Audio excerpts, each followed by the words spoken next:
Hello, hello, hello, everybody. It is Saturday. I am sports mental health empowerment coach, Dr. Lauren Pitts, and this is my amazing co-host, the one and only Mr. Ronnie Ransome Jr. Good morning. Good morning. And this is how are you this morning? You know, we always chopping it up like grown folk before the show, and we've concluded that the moon. It's a full moon week. I don't know if it really is or not, but I think the full moon is tomorrow. Is it tomorrow? It's coming. It's coming. I need it to come and go. You look right fast, like on the HOV lane, Ronnie. You know, we need the full moon to come and go. You know, we've talked about that before, right? And research that there's sketchy research that says that the what is it? The pull of the moon has the ability to adversely affect mental health patients in the whole 9 yards. And there's like this argument, this huge debate that goes on out there as to whether or not it's actually a valid argument. I say it's valid. Yeah. I'm convinced. It's kind of hard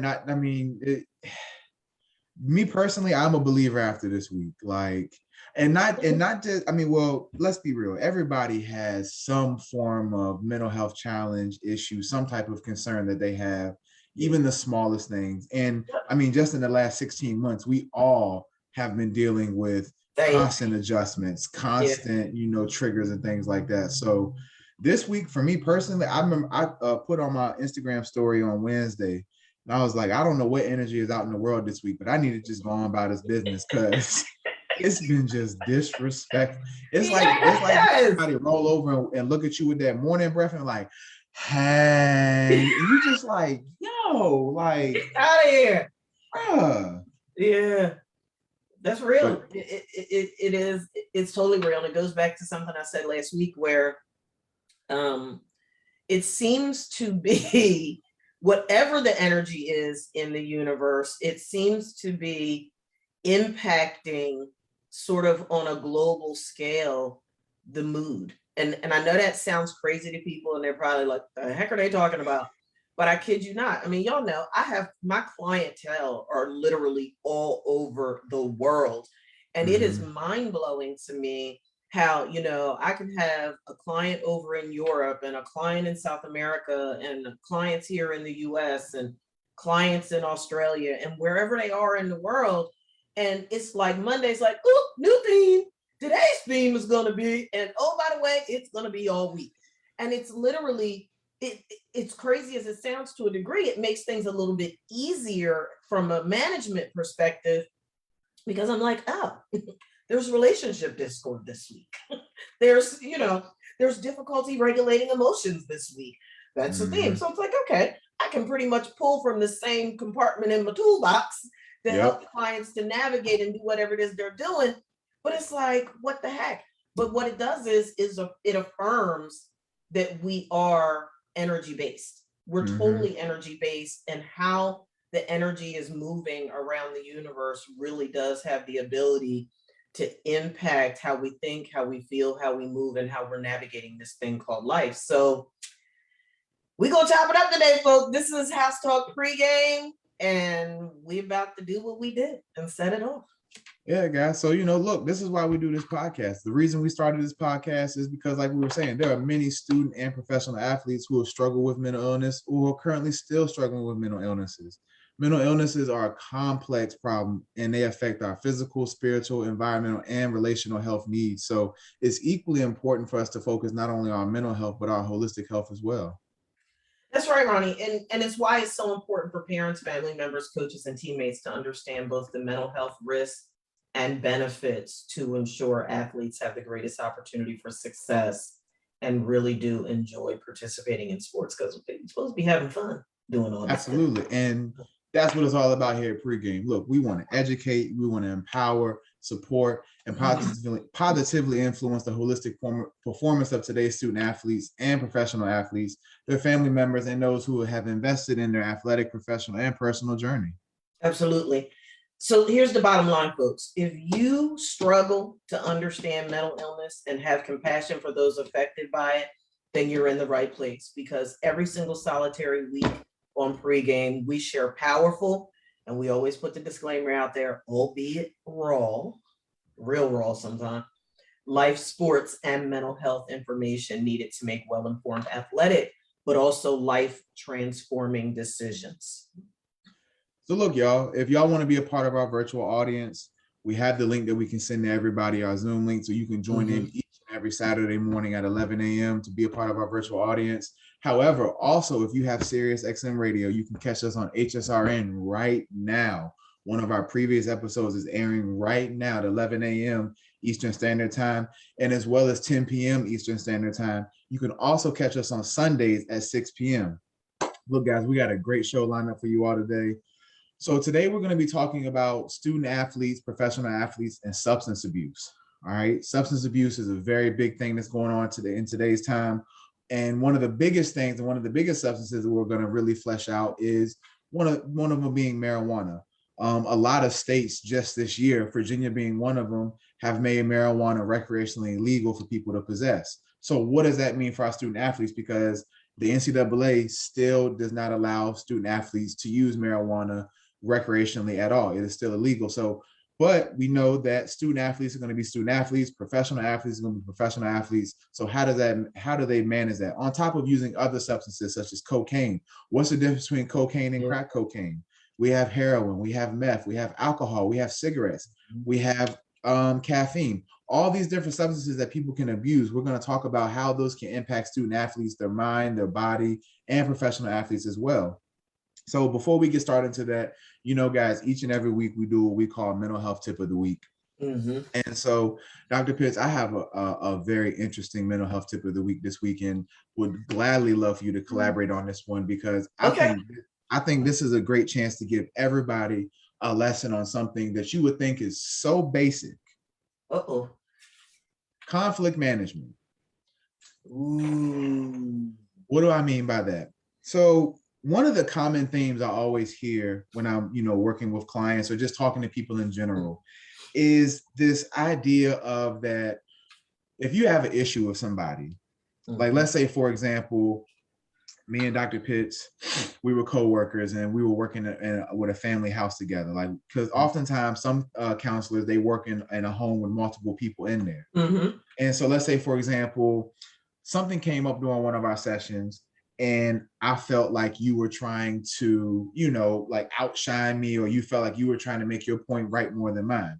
And it bothered me, for an example. Now, what I often hear people say is when somebody rubs them the wrong way or they say something they don't like, they'll sit there and go run and tell everybody else how they feel about that person or what was said, as opposed to addressing that person. And I always ask them why. What's your hesitancy towards talking to somebody when you have an issue? One of the most common answers I hear, and people out there who are listening this morning, tell me if you've heard somebody say this or if you said this yourself. Well, if I tell them how I feel, it's going to turn into a fight or argument, or I might have to curse them out, or I might have to yell and raise my voice. They don't listen at me unless I yell at them. They don't listen unless I have to curse them out and things like that. And one of my first responses always is, why? Right. Why do you feel that in order to get your point even heard, you go into it with a confrontational mindset? Right. Or somebody will sit there and say, well, I'm not going to say nothing to them because I don't want to have any confrontation. Why do you think there's going to be confrontation? We're adults, right? And so one of the things that made me start thinking is, like, when people say that is I feel like when they say that is whatever they have bothering them, they don't feel like it'll be heard. Oftentimes when we listen to people, people listen and respond as opposed to listening to understand. That's right. And I always ask, especially couples, and Dr. Pitts, you can definitely attest to this as well when you work with couples, is when you hear couples having conflicts or arguments, even over the smallest things, and I ask them, to explain their justification for their stance or their beliefs and stuff like that, oftentimes the common theme is that they want their point to be right, or they want to win the argument as opposed to having a solution or a compromise. And so I wanted to bring up conflict management because I wanted to go over the different various conflict management styles, the pros and the cons of those. So one of the first conflict management styles we have is accommodating. Accommodating is when you put the other partner needs before yours. So basically, let's say me and Dr. Pitts are having an argument about something, and I've said I listen to Dr. Pitts voice her opinion, and I'm like, you know what, you got it. Don't even worry about it. I'm gonna listen to what you got to say. I'm gonna let you do what you got to do. Now, in the short term, get the problem out the way, situations handled. You may feel like you took the loss, but it's like, you know what? I'd rather take this loss than to have to argue. The downside to that is if I keep letting you just, you know what, you got it. You got it. Don't worry about it. You right. You right. One or two things can happen here. Number one, the person who is always voicing their opinion might feel like, well, are you just agreeing with me so I can shut up? Or are you just like, do you really care? Do you even care to argue, even voice your opinion? Or the second thing that can happen is that person who is always getting in their way, some people have greed about them. And some people will take those situations and run with it. And so while accommodating can in the short term be very beneficial for depending on the situation, it is something that, you can do better at. Another conflict management style, which I'm pretty sure me and Dr. Pitts will both agree on, this is not something we recommend, is the avoiding. Right. And what does that mean? Avoiding is when, let's say somebody brings a conflict to you or somebody brings an issue to you, and you just completely avoid it. You walk away from it, or you say, you know what, we can talk about this later, but you keep pushing it back. You just keep pushing it and pushing it and pushing it and pushing it back. While sometimes space can be a good thing for conflict, let's say we're very passionate people and we always have spirited conversations, I like to call them. That was a powerful reframe, Ronnie. That was good. We didn't have an argument. We had a spirited conversation. It's an A for reframe, y'all. But sometimes those spirited conversations can get very spirited and people might feel like it's just a shouting match. So sometimes space can be a good thing. However, oftentimes avoiding a situation can make that situation linger. And one of the things we always tell people is if you avoid a problem, the problem sometimes just doesn't go away. Right. You can run 100 miles away from that problem. That problem ran 100 miles with you too. So sometimes because you still with you. Exactly. So, while avoiding in the short term also can be beneficial, giving each other space and time and cool down and have a level head. If all you do is give each other space and then you don't come back and readdress the issue, well, the issue is never resolved. The issue is not going anywhere. Right. So avoiding is another conflict management style. Compromising. Now, while compromising sounds good. So compromising basically means we meet in the middle. I give a little bit, you give a little bit. We'll meet in the middle. We might not be 1,000% satisfied, but you know what? We at least got a little bit of something. The pros to this is, like I said, everybody feels like they've won something. The downside to compromising is sometimes, what if somebody compromised more than the other? Or what if that person feels like they've sacrificed or they've always had to compromise? And this other person's only compromising a little. So while it might seem like a win-win situation at first, if you always feel like you're always giving up more than compromise, or you feel like they've never even compromised a little bit for you, it's always you have to give in to their compromise. You can have conflict with that as well. Fourth one is a competing conflict management style. Competing basically means both parties are dug in on their stance. They not budging. I said what I said. You don't like it. Hit the highway. Don't care. Either you my way or the highway. Ronnie, when that happens, look. So let me clarify. I don't do that in my marriage, but I do that with people. And everybody that knows me personally knows that when Lauren says, "I promise you, I'm not changing my mind," it's over. Look, go ahead on about your business. Yeah, I'm not gonna change. There's nothing. You can't pay me to change my mind when I say, "I promise you." Is it? And oftentimes when people have a competing style for conflict management, another way of saying that is your pride. Yep. My pride Guilty, my pride won't allow me to give in. My pride won't allow me to listen to your point. Even though your point might be right, I would rather burn than let you know you're right. I'd rather you tie me to a stake, pull my eyelashes out, and pull my fingernails and toenails off one at a time, than let you I'm not letting you I know ain't you doing right. no. Nope. Ain't no way I'm gonna let you think you right. Not at all, not at all, not at all. Hey, Ronnie. So it's important to note, we're just gonna put this disclaimer out there so people understand.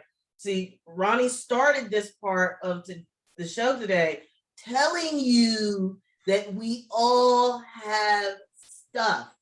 We all have work on. So we don't want y'all to think that we around here levitating and walking on water, because we got stuff we're working on too. And I just fully disclosed transparently that that's one of my work ons.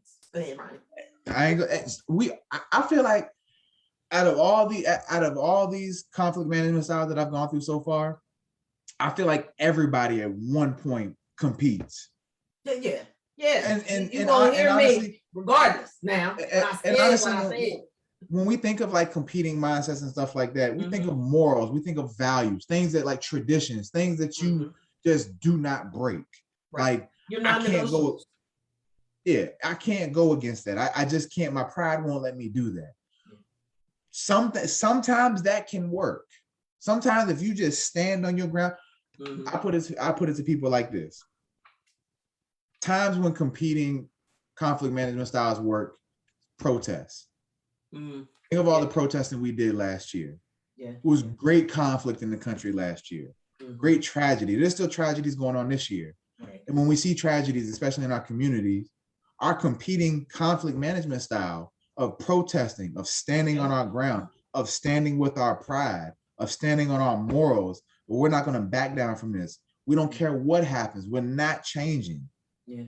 Imagine if those men and women during the 50s and 60s didn't compete. Right. If they didn't stand on their ground, if they didn't go with their pride, they didn't jump out that window of pride and say, you know what? I can't go for this. I just can't let you do this. John Lewis, good trouble. Yeah. So there are instances where this conflict management style does work. Right. But in the everyday conversation, tread lightly, tread very lightly. Yeah. And last but not least, we have the collaborative or collaboration conflict management style, which one of Dr. Pitts' specialty is solution-focused therapy.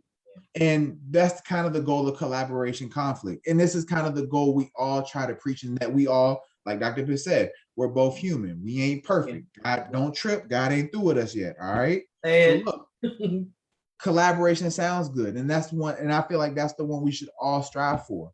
Collaboration conflict management style means that we both win-win situation. We both feel like our needs were heard. We heard each other. We understood each other's perspective, and we worked on a solution together. Right. It wasn't that, oh, I just went with their solution, or, you know, they just went with this. No, we both agreed on this, and we both feel like we were both satisfied with this. Right. And that's how it should be. Should be. In the perfect world, according to Walgreens. In a perfect world. But so I brought all this up, people, to sit there and say, you know, don't feel like, especially adults, we have to get out of this mindset that I always tell people this. I have a 48-hour rule. If something happens, if somebody says something you don't like, if somebody does something to you that you don't like, if it bothers you, address it within 48 hours. Yeah. If 48 hours pass, then reflect, reframe, and refocus your efforts somewhere else. Because if you didn't address it within 48 hours, it might not have been that big of a deal. Yeah. Yeah. So, you know, and like I said, that's not concrete for every single thing, of course.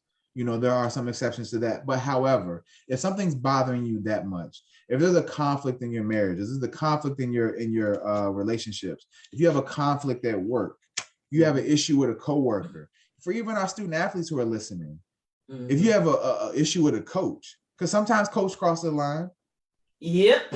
Sometimes coaches can wild out. Sometimes we're gonna talk about all that in a couple of shows. We're gonna do a show on personal boundaries that is really gonna clarify some things for folks. Yeah, and we're gonna break it down. It's good. That's gonna be a raw show. Oh yeah, and so, you know, if you feel strongly about it, address it, but understand.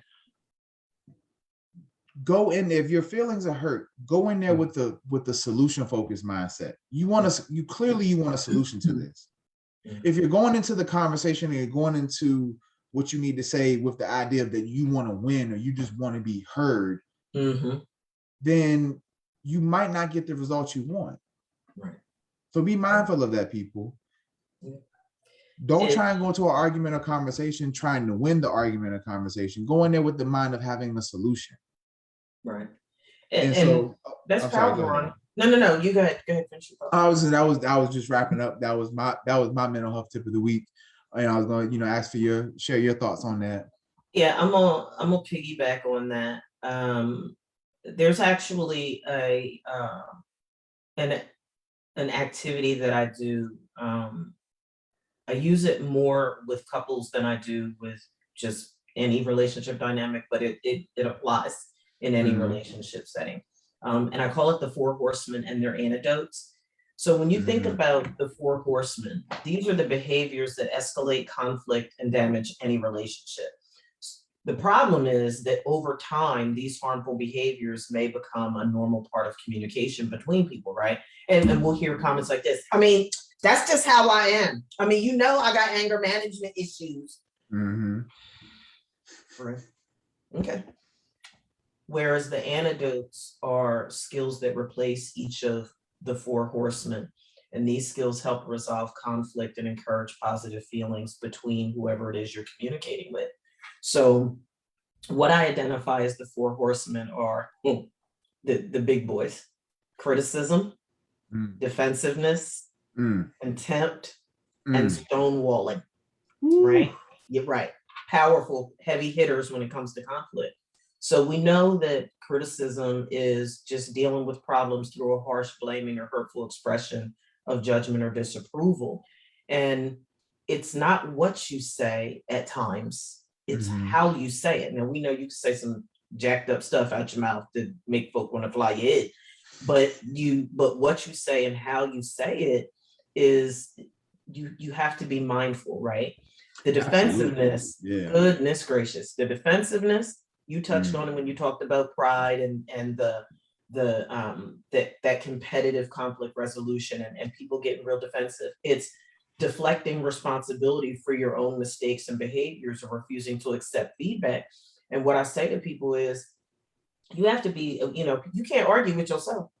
You have to be willing to acknowledge what you said, how you said it, what you didn't, and you got to own your junk. And people don't want to do that. People want to blame. And what I say to folks, it's old school, right? You busy pointing the finger at everybody else, but you got 3 fingers pointing back at yourself. You have to be, because Ronnie said it, we're having adult conversations. You have to be able to take responsibility and accountability for what you're saying, what you're doing, and how you're behaving, and not try and, here's the thing, and we're going to talk about this when we do the personal boundary show. You can't, what, you a puppet now? You giving all your power and control away to somebody else. He made me do this and she made me do that. So I'm just I'm gonna put the disclaimer out there that when we do that show, folks gonna be pissed off because I'm bringing it. We're gonna bring it real hard when we have that, because I just get really frustrated and tired of people blaming everything and everybody else for their behavior, and nobody wants to take responsibility or accountability for regulating their own emotions and their own behavior. We also have the issue of contempt. And contempt is showing anger, disgust, or hostility towards your partner or toward whomever it is that you're talking to, right? The put downs and the insults, the acting superior to other people, the using mocking or sarcastic tones of voice, the belittling, degrading, the gaslighting. Pettiness. Right. Just petty. What, man? Hey, look. People walking around with torches, just gaslighting the heck out of people. And it's like, man, you wanna piss a female off and watch how petty they can get sometimes. Yeah, you're right. You're right. I mean, and it's not that dudes don't get petty too, but I do. Oh yeah, no, we definitely get petty. We get petty when our Go ahead, say it. We feel our pride is hurt. We have to be. We have to be petty, but we instantly get petty. When you strike our pride, boy. Men are good. Now you calling names. You talking about what they didn't do right when they did it, and she wasn't that. Y'all go. it's y'all go for the kill When that shot. joke, when that joke can go a little bit too far, when you laughed Yeah. at that joke a little bit too hard, oh, that was funny. Right. You thought that was funny, huh? Right. Right. Right. It is. Yeah, we gonna get into that real deep in a couple of weeks when we do that personal boundary show. The other one is stonewalling, emotionally withdrawing, shutting down, or going silent during important discussions. And what people don't realize about this, Ronnie, is that it's often a response to feeling overwhelmed. Mm-hmm. Sometimes it's used to avoid difficult conversations and problems. And like you said, it's an avoidant tactic, right? It's an underlying problem that when somebody is conflict avoidant, well, what do we end up see happening? We end up seeing these emotional outbursts, people losing control of their emotions, people flying heads, laying on their hands, and all of this other stuff that can be really, really problematic and get you in a whole lot of trouble. And oh, by the way, let's keep it real. Everything that Ronnie and I talk about on this show is applicable to athletes. That's what our show is all about. So Yep. don't think for a moment that you're not seeing all this stuff coming up in the locker room, on the field, Oh on the court. yeah. Like it's crazy. I've seen teammates try and kill each other before. Yeah. I mean, Yeah. literally try and kill each other in the locker Yeah. room. Like, trust me. Oh, look, just because the one and the reason I want to talk about this also, and you made a great point, is because athletes, what's the one thing we know about family? Family butt heads. Oh, All families butt heads. Yeah. All the And when you time. think of a team, what's the one word they always throw around with team? Family. Family. We And family. you got to think, in a sport like football, Yeah.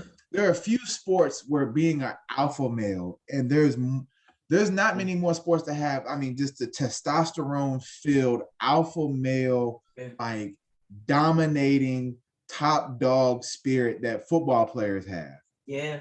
And when you combine a locker room of 53 to 100 people in a locker room who all feel like they're the best when they walk on that field, who feel like the team needs them, who feel like without me, the team ain't nothing. When you have those minds competing, sometimes tempers flare, things happen, so best believe these conflict management styles are also applicable to all student athletes and professional athletes, because one thing we know is if a team is not together, coach used to always say, you're only as good as your weakest player. That's right. And not always physically weak, emotionally weak too. Yeah. Okay. And so I don't know how many people, and this is a great example. So in 2013, my junior season, and I'm pretty sure if you haven't heard about it, you can go look it up. We made ESPN. We got Stephen A. Smith to talk about us, if believe it or not. Y'all was wilding. We were. So in 2013,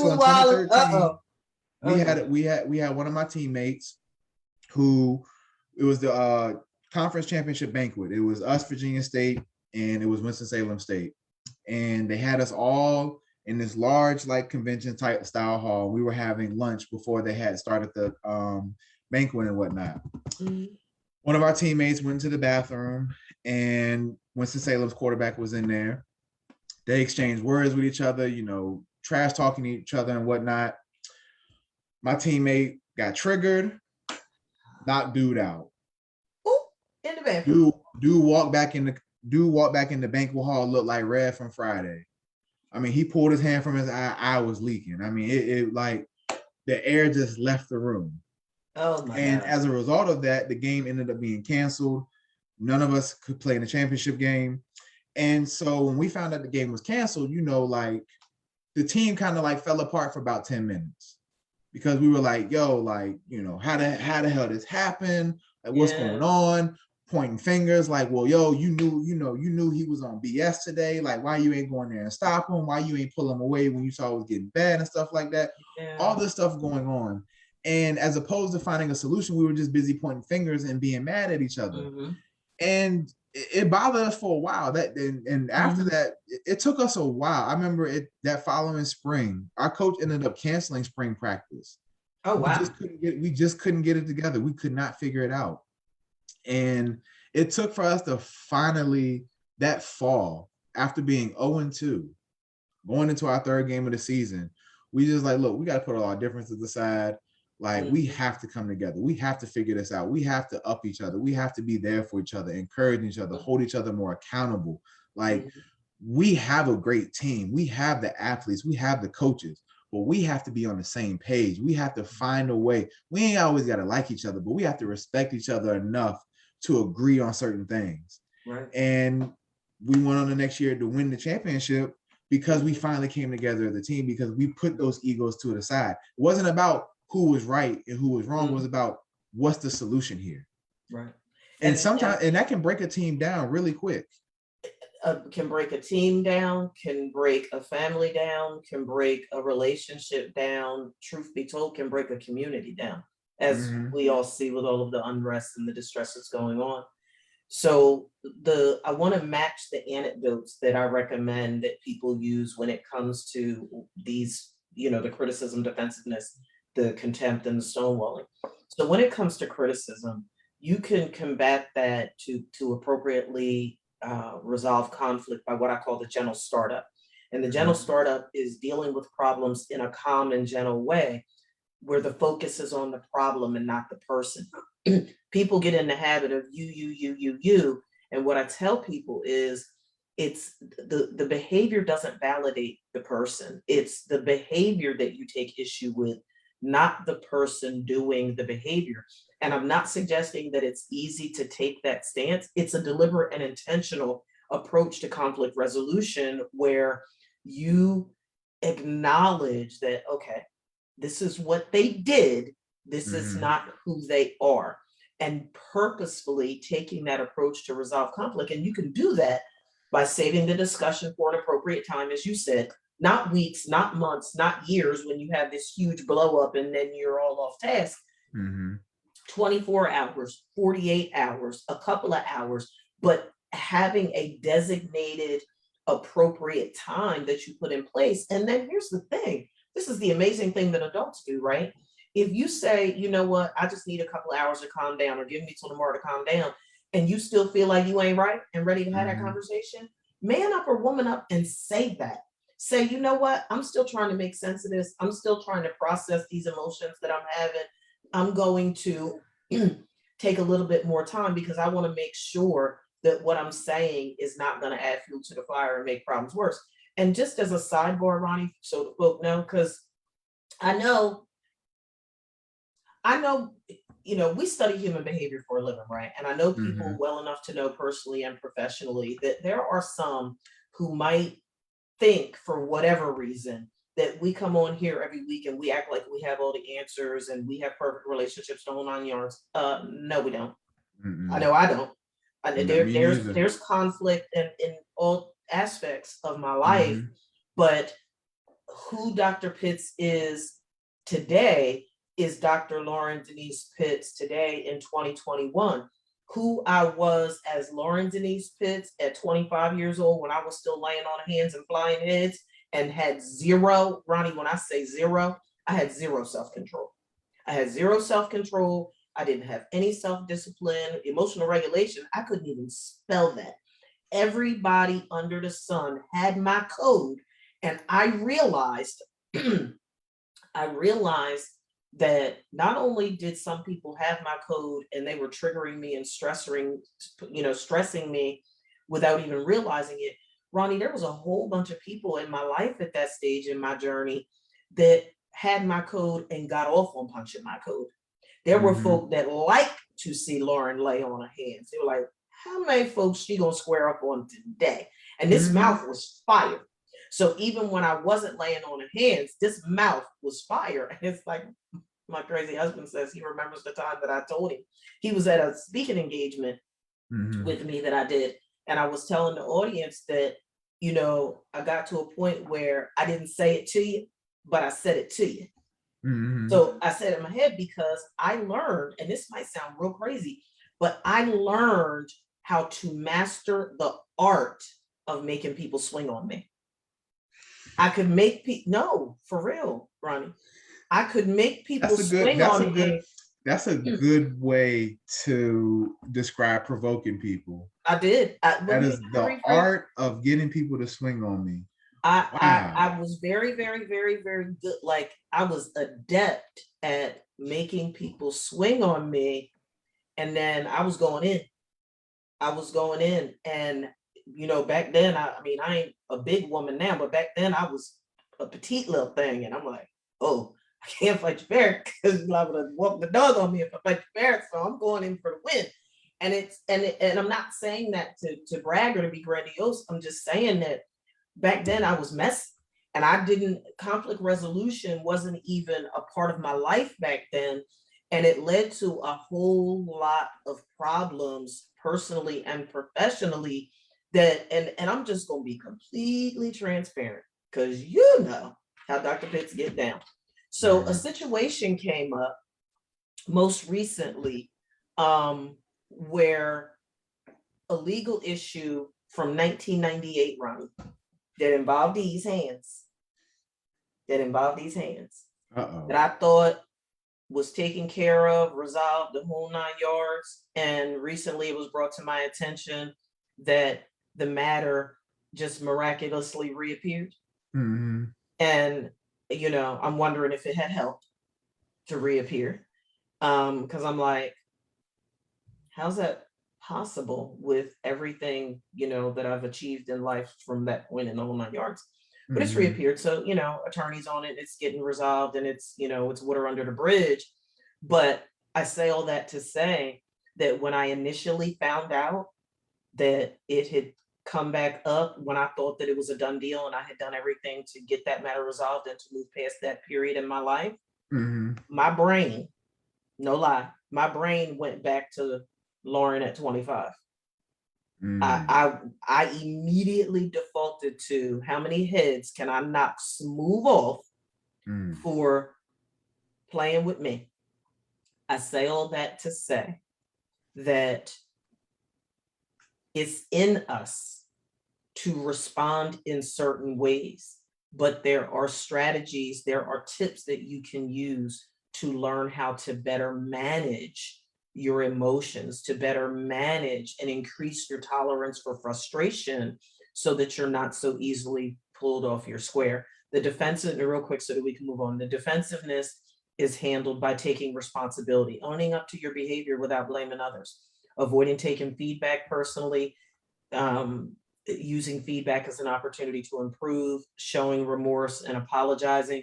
And that was a big one for me, Ronnie, because looking back in retrospect, like I said, I defaulted to, okay, I'm about to have to lay on some hands. But the reality of it is, had the situation not occurred in the first place, I wouldn't have to be trying to get it resolved.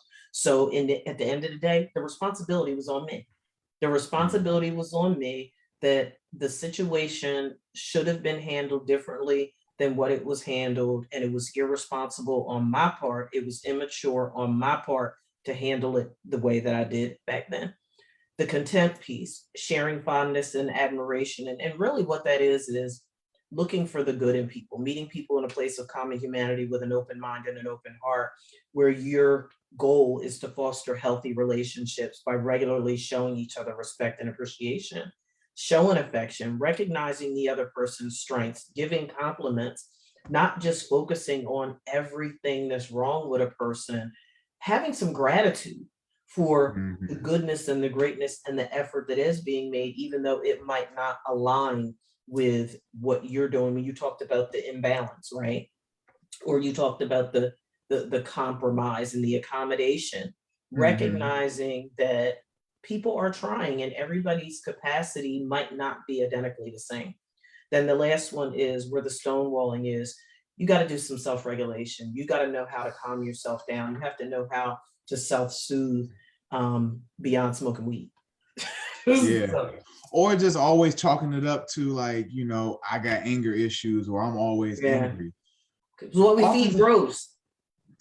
Yeah, and one of the things I was thinking about as you were talking, because you it made me think about it, is one of the other reasons I think oftentimes people have this mindset of like, it has to be conflict in order for my point to get across, is because, or they avoid conflict or avoid confrontations or even tough conversations, is because of a severe like lack of attachment, or they feel like they can't make emotional connections, or if they they depend on that emotional connection they have with you, they'll sacrifice how they feel, or they'll bypass it, or they'll overlook it because it's like, well, I don't want to lose this person. I don't want to be alone. So they can talk to me however, they can, violate all my boundaries and things like that. And I'm cool with it. I just don't want to lose that person. Or negative attention, they'll sabotage the relationship by intentionally pushing that person away. Right. Because if they feel like if I'm my true honest self and I really tell you how I feel, you'll walk. Right. But if I wild out and I project how I really feel through anger, through yelling at you, through belittling you and things like that, I will push you away and I can take control of that. Because even sometimes when people wild out and they have anger and they feel like they just got to like have tantrums to get their point across, because they're trying to take control over a situation. They feel the need to have control over people, over situations in order to feel validated. Right. And that's exhausting. That is an exhausting mindset to have, is I have to control people in order to be my true authentic self. Right. That's exhausting. Fear, rooting in the fear of abandonment, the fear of rejection, the fear of failure is all rooted in fear. It's crazy. It is crazy. Let's talk about students and drugs, Ronnie. Man. Talk about athletes and drugs. So, and I don't know why when we were talking about topics, why this situation wasn't the first thing that popped in my head. And this was like this had to be the hottest debate of the summer when we talk about substance abuse and athletes. So I'm sure everybody knows, let's take it back to the end of June, U.S. Olympic trials, 100-meter women's final. Right here, DFW. Sha'Carri Richardson, arguably the most talented track and field athlete that we have in America right now. Yeah. Gifted. I mean, just a blazer. Yeah. Smashed. I want to say she didn't smash the American record, but she won for America and was going to represent us in the Olympics. Literally 48 hours later, not even 48 hours later, alerts all over every news media outlet. Sha'Carri Richardson has been suspended from the Olympics because she tested positive for marijuana. And when I first saw it, I laughed. I was like, what? Really? Like, we're going to kick her out the entire Olympics over weed? And so before I had even like really dug into the story, I was already fed up because I already knew what was going to happen. The stereotypes were going to come out, the stigmas was coming, the assumptions were coming. And so I feared for her. But, so in a nutshell of what happened in her case is, as most people know who followed the Olympics this year, and especially the U.S. Olympic trials, is, after she had won the 100-meter final for the U.S. Olympic trials, she had went on to share that literally the week before the trials had started, she lost her mother. Right. And so even just the fact that she was able to go out there and put herself in the zone long enough to compete at that high of a level and win, not only win, but win first place. And secure a spot on the U.S. Olympic team, probably something that she's been trying to fight for her entire life to get to. Right. And because she was grieving, and now all the technical Tammys out there who want to be technical and things like that, don't get me wrong. And we're definitely going to flesh this out because I definitely want to hear Dr. Pitt's opinion about this, because I have an opinion about this. So me personally, I am an advocate for marijuana in the right circumstances, in the right situations, with reason. And I feel like as an adult, so first of all, let me say this, as an adult, now technically in some states you have to be 21 and older in order to consume marijuana. I always recommend to people, I'm like, look, marijuana in moderation and for the right reasons, for recreation, is not harmful. It's not harmful at all. However, what we do know is that especially for the male adult brain isn't fully developed until around 25. The female adult brain is a little bit developed earlier than that, normally between 19 and 21, give or take. So if you start slow. So to make a long story short, like marijuana for a responsible, competent adult in moderation is not a bad thing. Hear me out on that. However, there are instances where marijuana can be used maladaptively as a coping skill for stressors, for grief, for adverse situations, for life challenges, for adjustment, for life adjustments and things like that. Marijuana can become a maladaptive coping skill. And so if we're being technical, it sounds like marijuana possibly could have been a maladaptive technique that Sha'Carri used. However, I do not feel that she should have been suspended for her. It's not like she went out there and used steroids. It ain't like she used any HGH. It ain't like she was, I don't know, any other drug that could make you run faster or like compete at that level. I don't know of any other drug out there like that. That wasn't the case here. She lost her mother. And let's be real, in our culture, in our Black culture, for us, marijuana is like the drug for everything. The drug when you're happy, the drug when you're sad, the drug. Marijuana is Skittles and gummy bears to us. Yeah, and literally. Raisinets and Mike and Ike's. Marijuana is candy to us. And so when I talk to people about marijuana use and things like that, like I said, I am an advocate for responsible use. Responsible use. So, and I say that with caution because it's very easy. Anything, too much of a good thing can become abuse. Blaze responsibly. Too much of a good thing. So, I understand that, in this situation where she was dealing with something very traumatic and she decided to use something that cost her the chance at the Olympics. And now she has to wait another 3 years to even get a chance to go back to the Olympics. I felt like she was unjustly persecuted because what do we also know about the Olympics? Who was one of the most famous American Olympic athletes? Michael Phelps. Michael Phelps proudly advocates for marijuana use, proudly talks about how he's a marijuana user, even during his Olympic career. And because one of the things people came out and said was, oh, well, that photo of Michael Phelps when he was hitting the ball came out after the Olympics and before the World Championships and stuff like that. That's neither here nor there. The fact is he was using. And if you don't think he was using before the Olympics or during the Olympics, look, I don't know what you're thinking, because what do we know about Michael Phelps? He battles with depression. One of his maladaptive coping skills to battle depression and anxiety was marijuana. Now, and then even this year, one of the US soccer stars, I want to say it was Megan Rapinoe, she's an ambassador for a CBD company. Well, what is CBD, Ronnie? CBD is nothing but from the same marijuana plant that THC is from. CBD is all the benefits of THC without the psychedelic effects, the effects that make you hallucinate and things like that. The Delta 9 strain of the Delta 9 THC, which causes the hallucinogen effects of marijuana. CBD is all the medical components, all the holistic components, all the components of calming, of pain relief, of appetite. You can either multitude of things you can do with CBD. She was praised for being an ambassador for CBD, the same exact thing that Sha'Carri used to battle with grief and was suspended for. So I know you over there just can't wait to go in. So I am listening to understand and not to respond, because that is effective communication skills. I'm just like, it sounds like we're about to have a spirited conversation.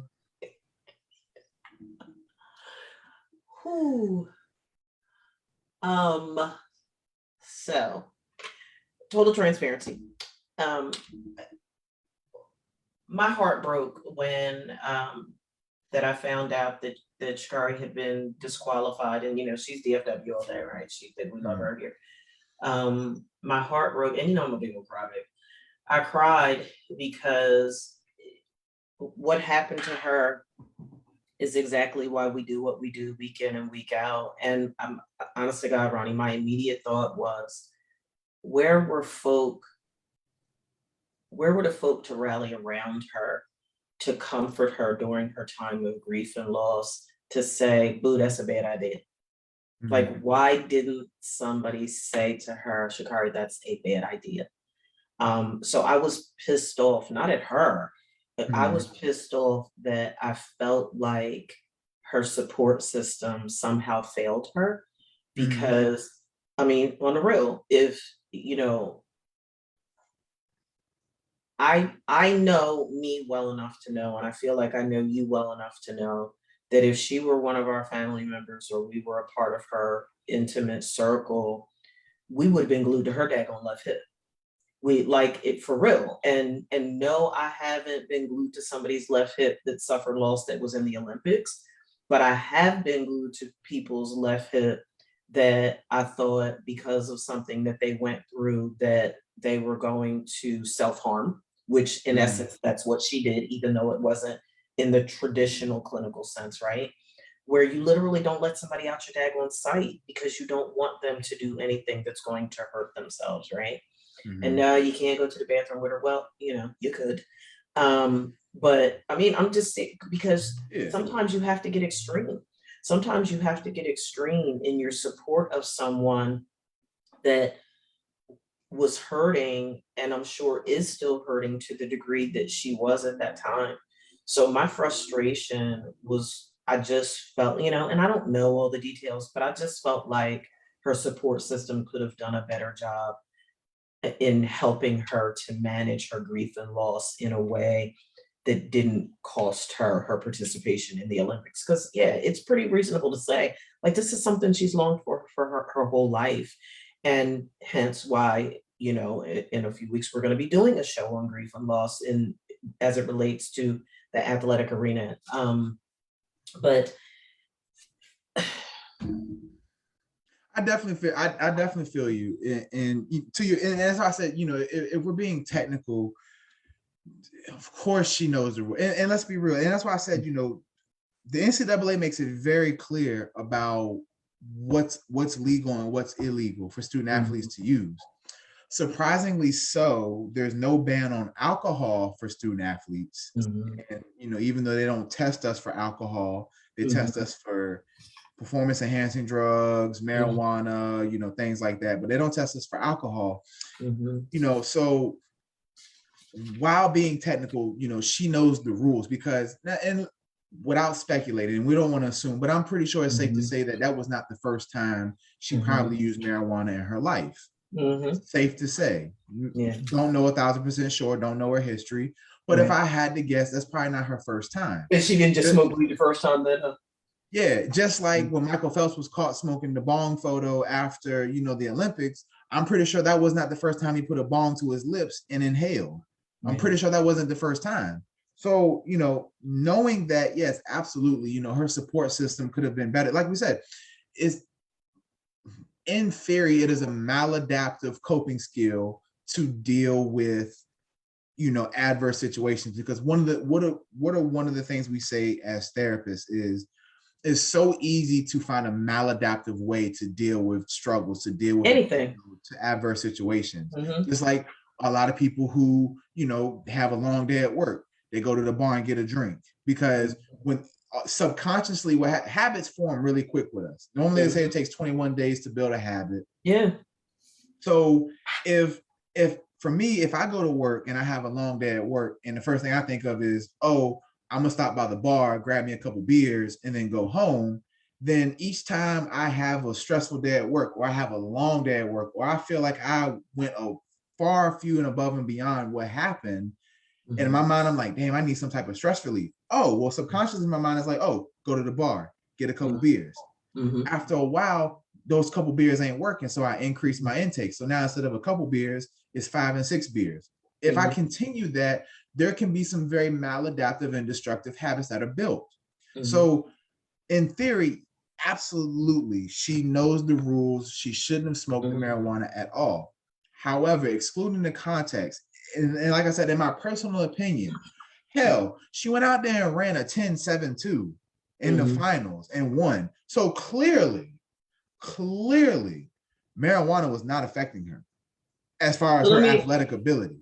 I'm uh, so mm, I don't have an opinion one way or the other, Ronnie, about whether or not athletes should be able to use or not. But you know me, I'm always I don't like to I use the term the devil's advocate, but I try to consider both sides of the argument. And as you were talking, one of the things that I thought about is hypothetically, right?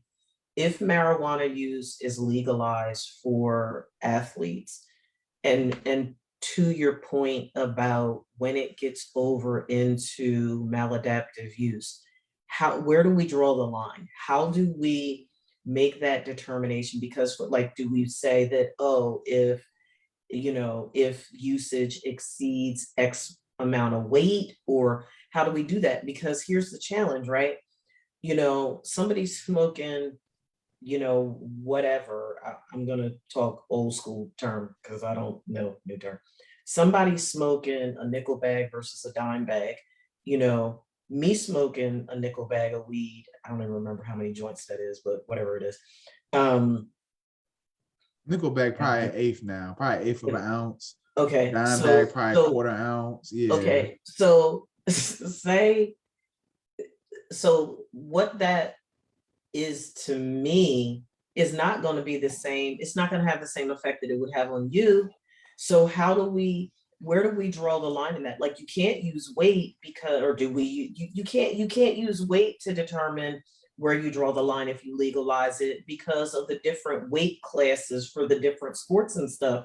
And Mhm. what an eighth of an ounce looks like in my system is not going to be what an eighth of an ounce looks like for an offensive lineman, you know, for football. Like, Absolutely. it's very, very different.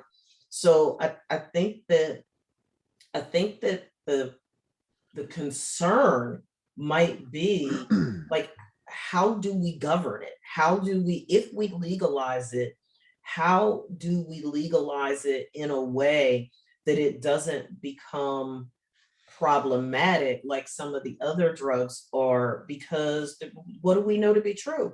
When we look at the issue of mental illness in the athletic world, I believe it's a strong possibility that it would run over into more maladaptive issues if it's legalized. And now, oh, by the way, it's legalized. So how you gonna ding me now? Because I mean, you said I could smoke. Yeah. So how do we manage that? I think that that's what the concern is that what do, it's like anything else. You open the gate and then the flood comes in and you're like, oh dang, now we got a cannabis problem across the leagues because we legalized it and folk blazing. And oh, by the way, what does that look like when you have folk that are coming into play hide up? Yeah. And so you raise a great, and so to answer your first question, and I know this might sound very generic or anything, but I will say this though, is because, and I think you might agree with this from this perspective. What is the one thing that we preach about as far as like just individuals as a whole, is to reach a level of self-awareness about themselves where they are in tune with themselves in the moment, not in the past, not in the future, but in the moment, having a level of self-awareness at all times of themselves, whether it's an adverse situation, whether it's a good situation, whether it's, you know, anything, transition or anything like that, having that self-awareness of your flaws, of your strengths, you know, on a day-to-day basis. So, and that's why I said, you know, as far as it, and so here, and the other tricky thing to this whole thing is like as well, and one of the things, I don't know if you've seen this in Dallas, but in Virginia, for example, Virginia has had severe amount of overdoses within the last year because people are cutting marijuana with fentanyl. And we know that even the most small, I think it's 0.1 gram of fentanyl is enough to knock down a horse. Right. And Right. people are I think that's literally a nationwide problem. I think that they're absolutely. seeing a nationwide escalation in overdoses, and it's nuts. And so the concern, and to your point, so there's a lot of different concerns when it comes to this. So, and that's why I said, you know, for me personally, and you know, not everybody agrees with how I feel about this, but I feel like as an adult, Mhm. If you are like, so when, and this is just my definition, everybody's definition might be different of what I consider a responsible, competent adult. If you Mhm. can make sound decisions, your priorities together. So meaning that, like, if you have a family or just you as an individual, you're taking care of your day-to-day responsibilities, your bills, your job, your personal life, your health, all that, mental and physical health, and all that type of stuff. Mhm. If Mhm. you choose to use a substance, whether it's alcohol, cigarettes, caffeine is a substance, and a lot of people Mhm. don't. A lot of people overlook that caffeine is a substance that people heavily abuse. Mhm. Anything like that, if you use it in moderation and it does not impede on your day-to-day responsibilities, mental, physical wellness, and things like that, me personally, use it with caution, because, like I said, there is a fine line between recreation and dependence. Because so easily you can blur those lines. So easily you can sit there and eat. I mean, one of the most common things, like I said, is alcohol, beer, and things like that. People Mhm. sit there, they have a long day at work, they go grab a beer, they go grab a glass of Mhm. wine and things like that. And they build up this tolerance because they start to do it on an everyday basis. So to answer your question, I think it's a subjective thing. I don't think there can be a blanket answer on Mhm. how much is too much for one person. Because like you said, you, for your size, an eighth of an ounce of marijuana will Mhm. probably impact you a lot differently than somebody my size, Mhm. and things like that. And so, and what do we also know about our student athletes and professional athletes? And one of the biggest arguments, especially for professional athletes, one of the biggest arguments they have for advocating for marijuana use amongst professional athletes is for pain management. Right. What do we do know about THC and CBD? Really, for CBD has a lot of pain management qualities that are actually very beneficial. There are a lot of Mhm. studies and research that back that up compared to the traditional pain management regimen that they use for athletes. Like I said, I've shared this famously with a lot of people. When my last 2 years at Virginia State, when I played football, I got a lidocaine injection in my knee before every game just to go out there and play. And for those of you who are not sure, who are familiar with lidocaine is nothing but a local anesthetic. Yeah. You want to numb something real quick, your hand, shoulder, foot. Yeah. It's funny because me playing center, I got my knee injected. Our right guard used to get his foot injected. Our left guard used to get Oh his my elbow God. injected. Our whole line was getting lidocaine injections before the game and stuff. Oh. But that's what we use. You get numbed up, you go out there and play, you deal with the consequences later. Here I am as a 28-year-old adult now, and to be honest with you, I haven't ran a sprint, like a actual sprint, since 2014. My knees are shot. Wow. Like, I have no cartilage left in my knees. But because I used maladaptive pain management techniques, because those were the only things that were offered to me. Mm-hmm. They weren't talking about CBD back in 2013 and 2014 like that Right. for pain management. And then even then, it's still, I think, probably would have been illegal for NCAA standards. Yeah. But we were giving pain medicine. Look at professional athletes. They're giving way much stronger stuff for professional athletes. They're giving them And prescription opium pills, the heavy anesthetics, the heavy localized anesthetic agents and things like that. And what are some of the things you hear them talk about is they use them so much, their bodies become chemically dependent on those yeah, they're things. addicted to painkillers. Exactly. And we see a lot of football players, former and other athletes, who become addicted to pills. And when they can't afford pills anymore, what do they move to? They Heroin. naturally move to heroin. And when they can't afford heroin anymore, what do they move to? They move to fentanyl. And Mm-hmm. then they end up overdosing, or they're broke, they're homeless, out of money, but now they're a drug user. So, you know, it is a very debatable topic, and it's a very hot topic because, like you said, there's a lot of things to take in consideration. For me personally, I really feel like it is a person by person, a case study of one situation. And that's the hard part about it, Ronnie, because research shows us that drug use among student athletes is on the rise. And I can't Absolutely. help but to wonder, it's reasonable to suggest that a part of that is definitely pain management. Hmm. I believe that another significant part of it is being able to strike that balance between the academic demands and the athletic demands that are on them. Not to mention the fact, again, as a family therapist, one of the things that I always look at is relationally what's going on with the student athlete in the academic environment, i.e. his relationship with his classmates or with his professors, with his academic advisor, his relationship with his coaches and his teammates, his relationship with his significant other, family members, stuff going on back home with the community, financial strain, the list goes on and on and on. Because when you look at the ecosystem of a scholar athlete or even a professional athlete, to your point, there's so many things that have to be taken into consideration. And when you look at the lasting and deep effects that the systemic piece can have on drug use, on drug abuse, on just the overall functioning of the athlete, whether they're a scholar athlete or a professional athlete, in any setting that they're performing in, I think that's why I really do. I think that's why the drug regulations are what they are. I actually pulled the NCAA drug testing program for 2021-2022 from the Sports Science Institute. And one of the things that it says, and it's interesting because you touched on the fact that you all aren't tested for alcohol, but the drug testing program for 2021-2022 for the NCAA has alcohol as a banned substance. Really?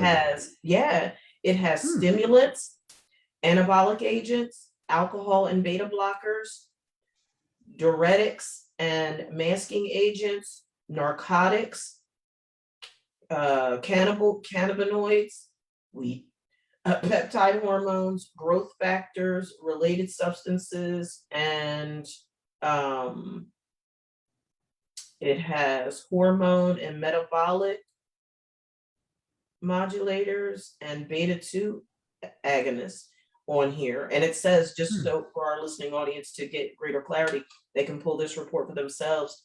You can go to ncaa.org/drug testing to get specific examples under each class. The other thing that it's important for our athletes to understand is that it's real simple. Report all medicines in order to not compromise your eligibility.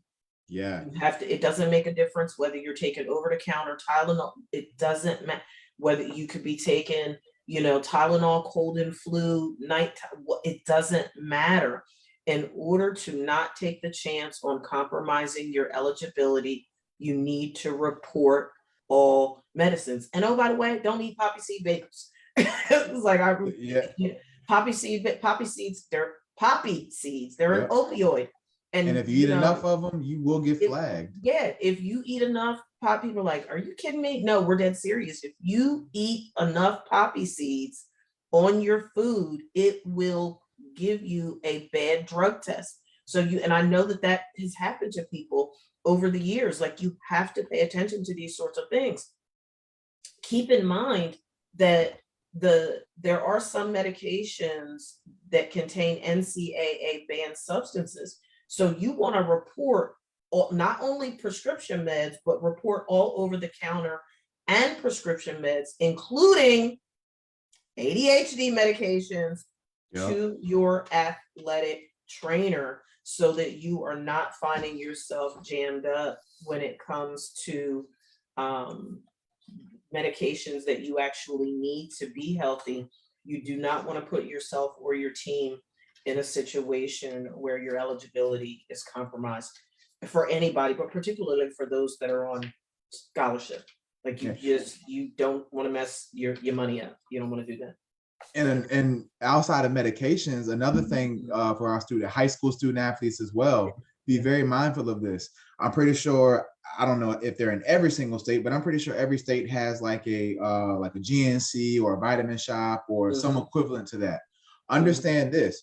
Most of the protein powders, BCAA powders, the creatines, all those type of things, the pre-workouts and all those type of things that you see in those stores, most of those are not FDA approved or FDA regulated. Now the NCAA does follow closely with a lot of protein powders and things like that that are FDA regulated and stuff like that. So even if you want to go and get a protein powder or something like that, make sure that the ingredients on there are all NCAA compliant, because, or run it by your athletic trainer, send them a picture of what you're using and say, hey, can I use this or anything like that? Because if you get randomly drug tested, and because they're not FDA regulated, they can sit there and say they have something in there, but they can have a completely different ingredient inside that can get you suspended. That has happened to student athletes before as well. And oh, I lost my train of thought for a second. Shoot, I had a thought that I wanted to transition into. I know we haven't talked. I think that it's important to your point and what you were saying. I think that it's also important to note for our audience is that we're also seeing an escalation in drug use at the high school level as well. And then one of the other reports that I was reading is taking into consideration the gender use of drugs and what that looks like across sports. I think is something that people need to be aware of too. I mean, don't think that it's all just the guys out here getting high and using performance enhancing drugs. Females are doing it too. No, female student athletes, they party hard too. Yeah. And you know, like, so and this is honest, this is what I wanted to show Dr. Pitts. I really feel like as a public education system, we don't do a great job of educating people on drugs. Like, not at all. All we sit there and say is don't do them. Don't do them. That's it. Well, that's just like old school, Ronnie. That's like old school. Go ahead and put it on blast, right? That's like old school folks having, and I've never understood why they have the birds and the bees talk. Like I tell people all the time, like the conversation that my mom and my grandmom had with me about sex was don't have it. Okay. Well, I got pregnant at 19, so y'all know that talk didn't work. So there has to be education. There has to be in-depth education about A, B, C, D, E, F, and G. Like I remember a client literally just asked me the other day, was talking to me about, you know, some things and wanted to know as a parent how forthcoming I was about information. And I said there were times that I probably embarrassed the heck out of Andre. I was so direct in some of the conversations that I was having with him and his friends. But my thing is, and this is where the conversation around drugs is concerned, the education shouldn't be coming from the street. It should not be coming from the street. It should be coming from the parents or whomever the caregivers are. And it should be like in the trenches. You know, granted, you might not have the conversation as raw as me or Ronnie would, but you need to be having some raw conversation, because trust and believe the street is going to give them them drugs raw. The street is not sugarcoating anything. The street is not having any mercy, and folks need to understand what they're getting themselves into, because like Ronnie said, there's a very thin line between recreational use and addiction. And oh, by the way, what do we know to be true when kids go off to college? Woo! Freedom! Yeah. It's like, it's free fall. Go ahead. Oh no, and so another thing, and one of the reasons I feel like education is extremely important also is because, like I said, if you don't know exactly, like when people say weed, like, I mean, well, weed is a whole lot of different things. Like, do you really know like the breakdown of weed? Do you know what it is? Like, people don't know this. Weed by class is a hallucinogen. Wow. I was about to say, Ronnie, when you first said that, and I'm like, no. Yeah, by class it's a hallucinogen. Well, no, I mean, I've been there, done that. It's been years, but there have been a couple of times in my life that smoked that good. Good. And it's like, whoa, look, thinking that twigs on the ground was worms and all types of crazy. No, I'm so serious, Ronnie. I'm so serious. And so that's the other thing.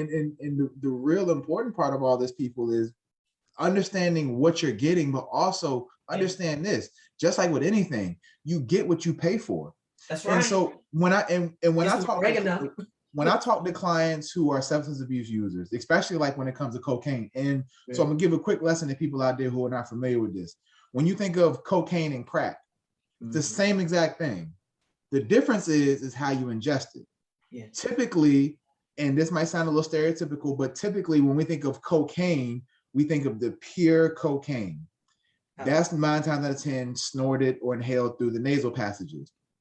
For whatever reason, snorting cocaine has always been heavily associated with rich white people and things like that, or people of higher economic status. Correct. Now, when we think of crack cocaine, the only difference is you throw it in water, add an ice cube, add a little baking soda, stir it on up, put it out the pot, boom. You can smoke that, you can inject it, everything else. That's what makes it crack cocaine. Unfortunately, that's been heavily and wrongfully just stereotyped to the African-American community and people of color.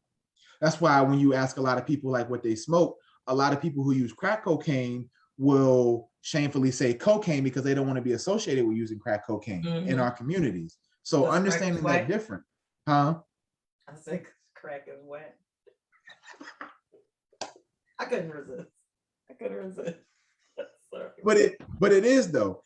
And so understand this. And what now this year is different. And this year could really and this is also a cause for concern too, because up until this year, most student athletes are broke. Most student athletes don't have money. Yeah. So one of the other things I ask people who use substances, especially marijuana, how do you afford it? Because quality marijuana is not cheap. Yeah. Quality marijuana for an eighth will run you anywhere from $70 to $100. That's not a lot. People don't understand that. So when you're out here getting half an ounce of weed for $45, $50 to $100, understand this. You might be getting more than just marijuana. You like getting that weed grown under the sink with laced with Comet. I've had 2 teammates when I was at Virginia State, one my sophomore year and one my senior year. Both of them unfortunately had their marijuana mixed with other substances. And because of that, one of them thankfully recovered. Wow. He started having he had a psychotic episode and he had to go to the hospital for about 2 weeks. But fortunately, he recovered. I have another teammate to this day. I don't know what was mixed in his marijuana. I don't know if it was MDMA, which is another word is called Molly. I don't know if it was LSD, which another way people call it is angel dust or spice, whatever the case may be. I'm not 1,000% sure what was mixed with his marijuana, but to this day, he has not been right. Has not been right. See that a lot. I see that. I've seen that a lot. Not so much in my professional career, but definitely have encountered, in my opinion, far too many people that I know in my personal life that have just really gotten out there. You know, there's so many different names for it now, where it's, you know, tensions and love boat and those, you know, all these different things that that folks are lacing cannabis with, and folk thinking they can fly, folk thinking that, you know, they Superman, folk thinking that they, you know, they're immortal and all this craziness, and the outcomes in many cases have been tragic.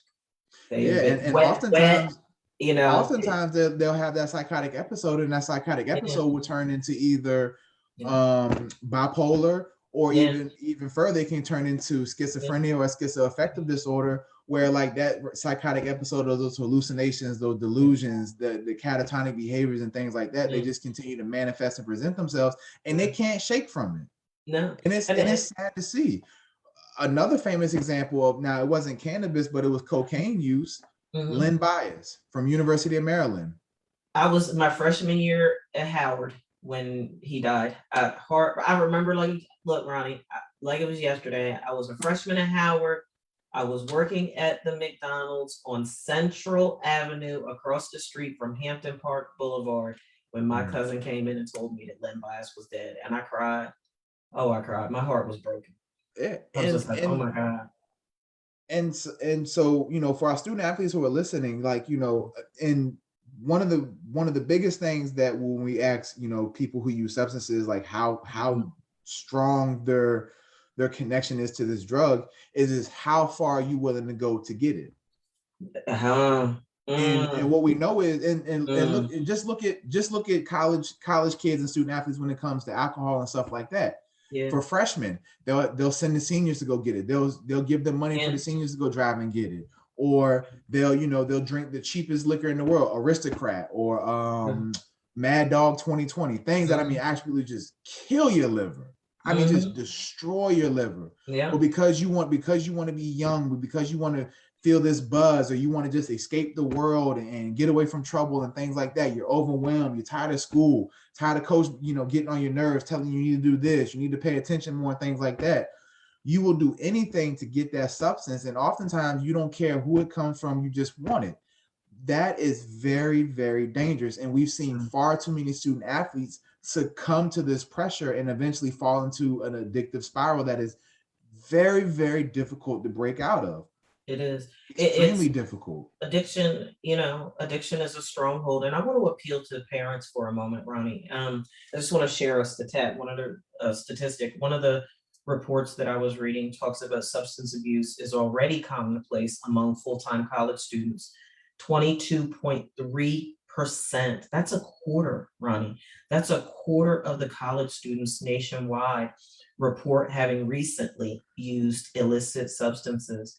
But college level athletes, renowned as paragons of physical ability, do not always show an overall lower level of substance use than their non-athletic peers. Instead, rates of alcohol and drug use among players are often greater.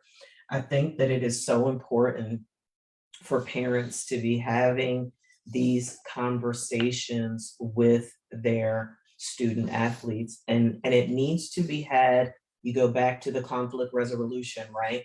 It needs to be had in a non-combative, non-argumentative, non-accusatory way that creates this safe space for your student athlete to feel comfortable talking to you openly and honestly. Everything is not about hoop and hollering, yelling, screaming, and cussing and fussing. That is, as Ronnie said when he started talking about conflict resolution, that is not a way to have positive, productive conversations.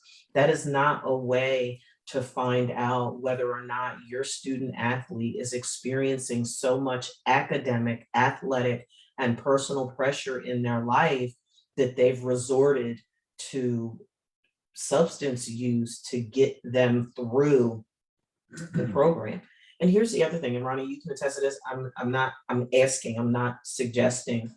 I wonder if across the divisions, because a lot of the reports that I read said that, the reality of it is that, and I put it in one of the posts on social media throughout the week, that one of the NCAA reports showed that substance use and abuse is higher among Division II and Division III schools, among the student athletes. So it makes me think about our HBCUs. Are our HBCUs testing properly, Ronnie?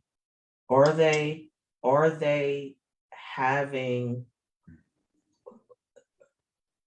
testing properly? Are they adhering to NCAA protocol when it comes to testing? And I'm not asking that to bust people's chops. I'm asking that because I'm inclined to believe that our services are needed.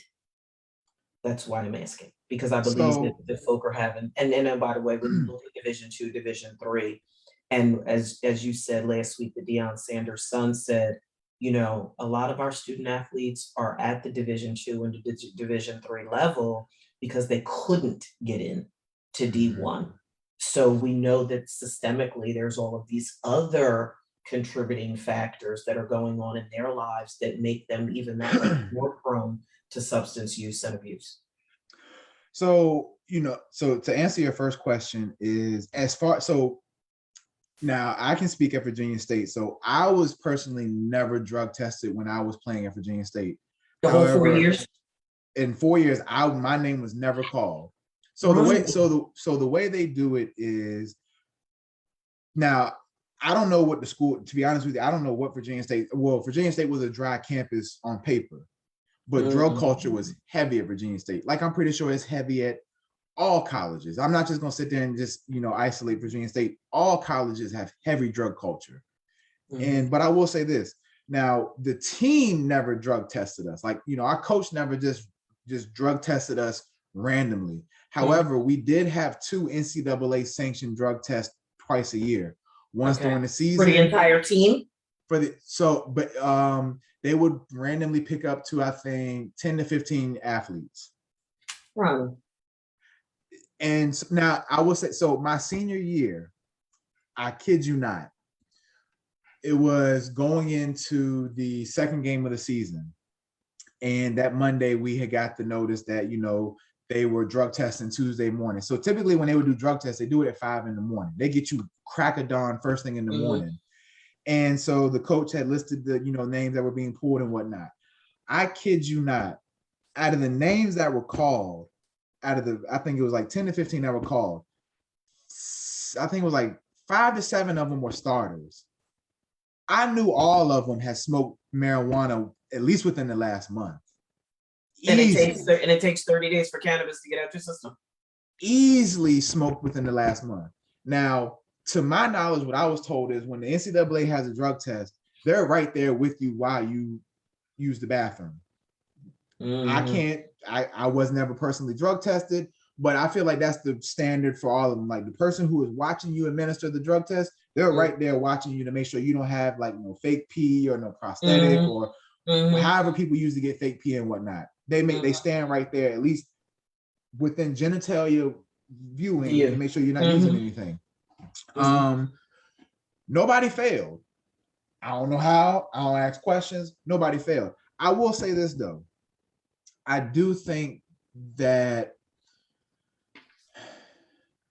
because drug culture is so heavy at smaller schools and things like that, because people like to have a good time.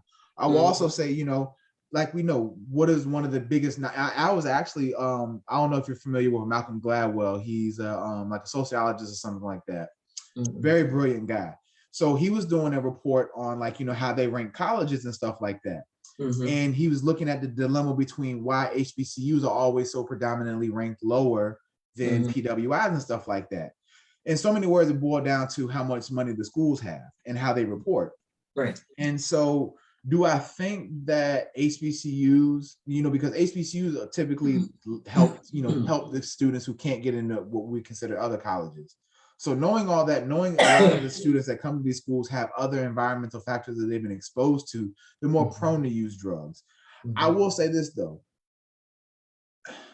I do think for student athletes, 98% of student athletes maladaptively use a substance, whether it's alcohol, marijuana. Now, me personally, I don't know nobody on our team who went past marijuana. I really don't. Now, I heard stories of several teammates using cocaine before and things like that. I never saw it, but I do know that does happen at colleges. I'm not oblivious to it. I never personally saw it, but it does happen. To your point, I think having mental health professionals who work with student athletes, closely and work specifically with them who can address these things, because if you're using a substance to deal with just everyday adverse challenges, you're already on the wrong side of the battle. Right. Because there's not there's no amount of weed you can smoke. There's no amount of alcohol you can drink, or cocaine you can snort or smoke, or heroin you can shoot up, and all these type of things. There's no amount of drug you can use that's going to fix your problem. Right. Your problem can be fixed though, because you won't be here to see it fixed if you use too much of that drug, unfortunately. But I do think this is an epidemic amongst our student athletes. But I always tell people this. I think to your point, one of the biggest issues is that once we find out somebody's using a drug, and colleges are really famous for this, and I wish colleges, can do something better. I understand the politics of it, but we have to do better. It does me no good to tell a fat person that they're fat and say that you just need to lose weight and that's it. Like, that's just being completely insensitive and dismissive. It's not like they don't see themselves. And oftentimes people who use substances or have weight issues and things like that, oftentimes they know of their struggles. The reason they're using that substance is because they're struggling, and they don't feel like they have the tools inside them right then and there equipped to get through that battle. They need a substance to help them get through it. Mhm. If I just judge you and just dismiss it as, well, you need to stop using that. You need to stop. Like you know better than that. Mhm, mhm. I'm not offering a support for you.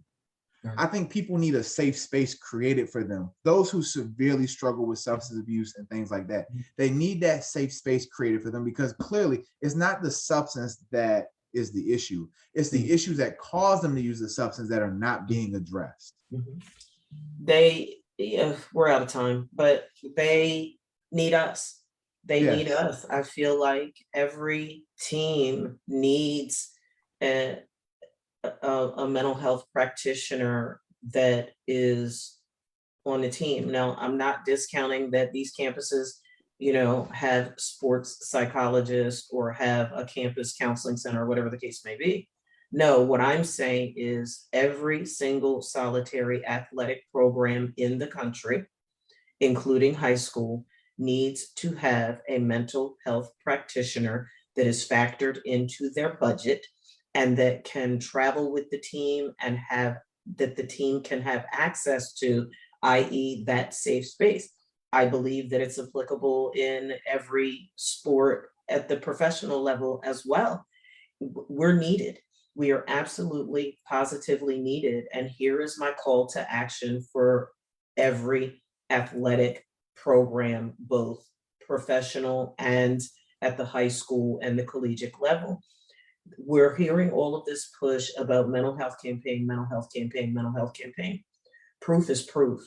If that's how you all really feel, then guess what? There should be a mass campaign to not just talk about it, but to be about it and factor it in to the budget where every single solitary athletic department has a mental health practitioner or mental health practitioners that Mhm. can work with, because we know that there's multiple sports across athletic departments, so you may Mhm. have to factor it into the budget, but it needs to be factored into the budget. I'm available.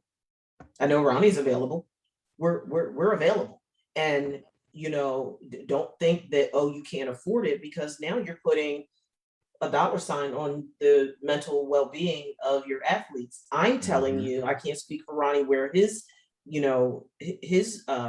fee structure is, but I'm willing to work with you. I'm willing to customize a package and put it together for you and lend my services to your athletic departments. I am more than willing to do that. I'm more than willing to provide a team of mental health practitioners that can service your athletic department. So you know how to get in touch with me. We're Mhm. all over social media. You can go to my website, drlaurendpitts.com, and hit contact me, and let's have a discussion about it. And I particularly am extending this invitation to our HBCUs. I want to close, I know we're a couple of minutes over, but I want to close this out with this. The US Department of Justice, Office of Justice Programs, and the Office of Juvenile Justice and Delinquency Prevention actually has created the coach's playbook against drugs. I encourage everybody to get that document and to familiarize yourself with it, because it's very, very, very educational. It's very empowering. It's very informative, and particularly parents.